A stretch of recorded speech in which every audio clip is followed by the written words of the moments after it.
tonight. And good evening. Thanks for joining us on this Saturday. I'm Tom Yamas. And we begin tonight with a disturbing milestone in this coronavirus pandemic. The death toll in this country surpassing 20,000.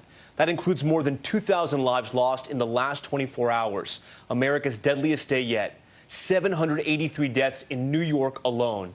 This latest surge pushing the U.S. total beyond hard-hit Italy after already overtaking Spain, now the deadliest nation in confirmed COVID-19 fatalities. We have reported on the economic toll. Look at this. Cars lined up at food banks across the country. Nearly 17 million Americans suddenly out of work as the first Americans are receiving stimulus checks from the Treasury Department. Concerns tonight over emerging hot zones, cases spiking in Maryland and in Texas, the race to set up field hospitals. There are new reports of trouble with testing in California, thousands still waiting to learn whether they are positive. And the questions on so many minds tonight: when will America reopen? President Trump calling that the biggest decision of his life. Leaders across the country urging Americans to keep their guard up. We will work through it all, and we begin with ABC's Trevor Ault at the Javits Center here in New York City. Tonight, a grim milestone for the United States. More than 20,000 Americans have died from COVID-19, this country now leading the world in reported deaths from the virus. Here in the epicenter of the pandemic in the U.S., officials hope New York has seen the worst. The good news is the curve of the increase is continuing to flatten. So far, the virus has claimed the lives of more than 8,600 New Yorkers, including 783 more deaths in the past 24 hours. But there are signs the state may have reached its apex. That is not an all-time high, and you can see that the number is somewhat stabilizing, but it is stabilizing at an horrific rate. These New York City paramedics on the front lines warn the fight is far from over. Says she's chilled and shaking. In just one shift, 3 people pronounced dead before 9 a.m. We're needed out there. There's a job to do. It's not going away until we're done with this mission. And this is a war we're fighting. Cautious optimism from officials leading to confusion for New York City parents over whether their children will head back to school. Mayor Bill de Blasio declaring this morning, I announced today that the New York City public schools will remain closed for the remainder of this school year. But an hour later, Governor Cuomo undercutting that announcement. There has been no decision. That's the mayor's opinion. The mayor does have the authority to close school through the end of the academic year, but this back and forth between him and the governor is really only adding to the anxiety for families in the largest school district in the country, 1.1 million students.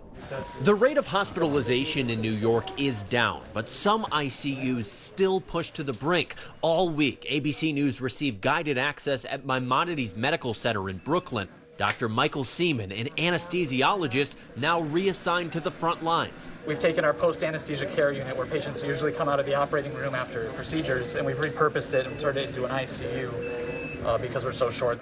To help with that incredible burden on hospitals, the massive just-converted Javits Center and that Navy hospital ship, the Comfort, have a combined 3,500 beds, but according to the Department of Defense, 90% of them are empty. The virus also taking a devastating toll on our nation's nursing homes. The Wall Street Journal reporting cases at 2,100 senior facilities nationwide.